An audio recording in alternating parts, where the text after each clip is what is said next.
Landing in un español hablante país, you might hear a pilot announce something that sounds completely new, like desembarque por la pasarela. You just stepped off the plane, maybe in Bogotá or Buenos Aires, and the English translation for disembark is clear, but pasarela?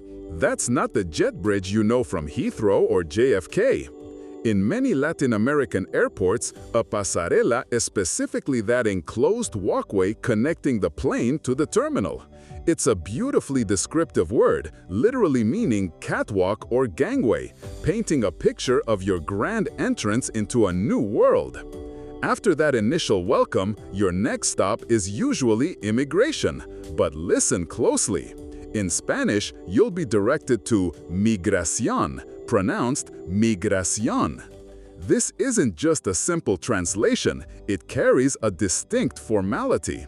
While English might lump everything under border control, Migración in a Spanish-speaking airport specifically refers to the process of verifying your identity and purpose for entering the country. It's where you hand over your passport and meet the official who holds the key to your adventure, a crucial step that can feel a world away from the often impersonal passport control signs you might be used to seeing. It's a precise word for a precise bureaucratic function. Once your passport is stamped, the hunt for your luggage begins. You won't be looking for baggage claim. Instead, follow the signs for Reclamo de equipaje, pronounced Reclamo de equipaje. This phrase, literally meaning claim of luggage, sounds a bit more active, as if you're asserting your right to your belongings. It implies a slightly different cultural expectation where you actively reclaim what is yours, rather than just passively waiting for it to appear on a carousel. It's a subtle linguistic hint at a more participatory role in your travel journey, a feeling you'll quickly grow accustomed to. Then comes aduana, which is aduana. While customs in English covers a broad range of duties, aduana often feels more focused on the physical inspection of goods you're bringing into the country.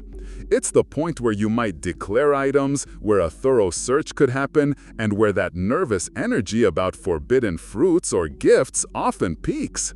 Many travelers find themselves holding their breath a little as they pass through the aduana corridor, wondering if that extra bottle of wine or those artisan crafts will raise an eyebrow.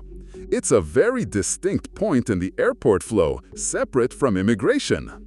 Now, imagine you've retrieved your bags, maybe a bit heavier than you remembered, and you need a way to transport them. You'll be looking for a trole, pronounced trole. It's the Spanish word for a luggage cart. Not a carrito or a carretilla, which might be used for smaller trolleys elsewhere, but specifically trole for those robust airport carts.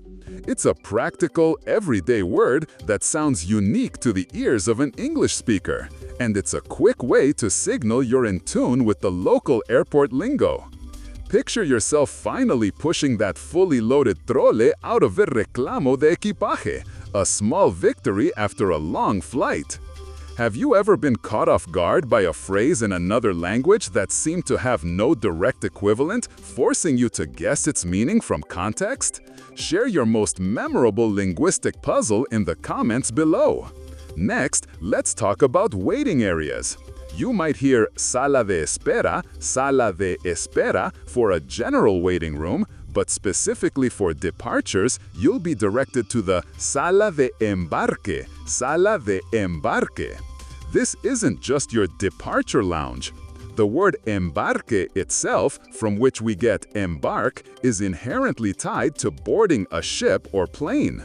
It evokes a slightly more formal, almost nautical feel, emphasizing the moment you are literally getting on board.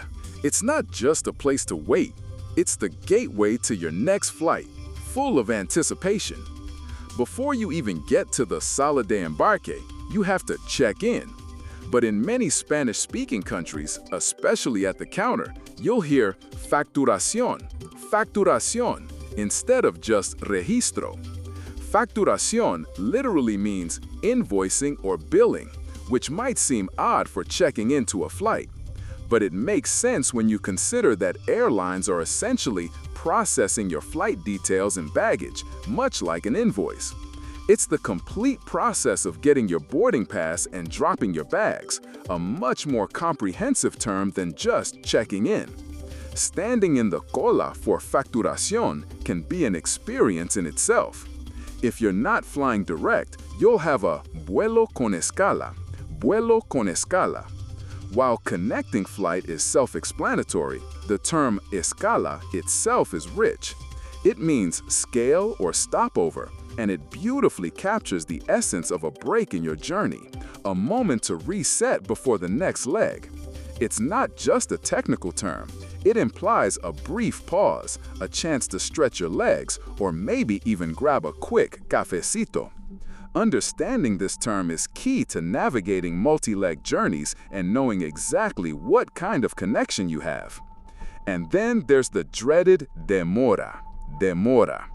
This isn't just a delay.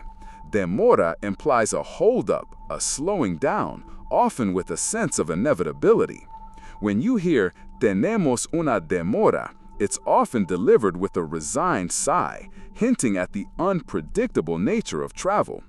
It's a word that carries a weight of time slipping away, far more emotive than a simple delay announcement.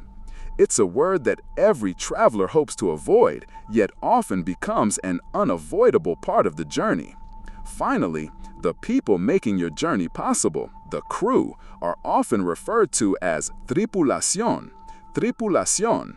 This term, reminiscent of a ship's crew, emphasizes the unity and coordinated effort of the people working together to operate the aircraft. It's a collective noun that feels more cohesive and perhaps even more respectful than simply flight attendants or pilots. When you hear a welcome from the tripulación, it evokes a sense of professionalism and teamwork guiding you safely through the skies. Quando você ouve uma saudação da tripulação, isso evoca uma sensação de profissionalismo e trabalho em equipe, guiando você com segurança pelos céus. Após o pouso, a próxima barreira e muitas vezes um ponto de ansiedade é a aduana. Aduana. Não é apenas alfândega. A aduana carrega um peso cultural único, o limiar formal onde você realmente pisa em solo estrangeiro. A espera na fila, o cheiro peculiar do lugar, o olhar escrutinador dos oficiais, passar por la aduana é um rito de passagem, uma validação da sua entrada. É aqui que o carimbo no passaporte ganha vida. Você já teve alguma experiência memorável, engraçada ou tensa na aduana de um país hispanohablante? Conte pra gente nos comentários, adoraríamos ouvir suas histórias. Superada a aduana, sua próxima missão é reencontrar seu equipaje, equipaje, sua bagagem, na cinta de equipaje, a esteira. Mas se o destino lhe pregar uma peça e sua mala estiver extraviada, você terá que ir ao mostrador de equipagem perdido. Mostrador de equipagem perdido. Esse termo não é apenas técnico. Ele transmite a frustração e a burocracia de ter seus pertences longe, um pequeno drama que exige paciência. Finalmente, depois de tudo isso, você busca a salida, a saída do aeroporto. Este termo simples marca o fim de uma etapa e o verdadeiro começo da sua aventura. Se você está curtindo desvendar essas peculiaridades do espanhol para suas viagens, deixe seu like e inscreva-se para mais dicas valiosas. If you're finding this mini lesson helpful for your next adventure and want to unlock more linguistic secrets, consider subscribing to Layover Lingo. We're always uncovering these little linguistic gems that make travel richer. These terms aren't just vocabulary. They're tiny windows into how language shapes the travel experience, how it colors expectations, and how it can even transform the mundane into something more descriptive and culturally specific. From the grand pasarela to the vital facturación, each word adds a layer of depth to your journey, making you feel less like a tourist and more like an explorer. They remind us that even in the most globalized spaces, local nuances thrive, waiting for curious travelers to discover them. Don't let language be a barrier to your next great journey. Keep exploring, keep learning, and who knows what fascinating words you'll uncover next, making every trip not just a destination, but a deeper dive into the heart of a culture.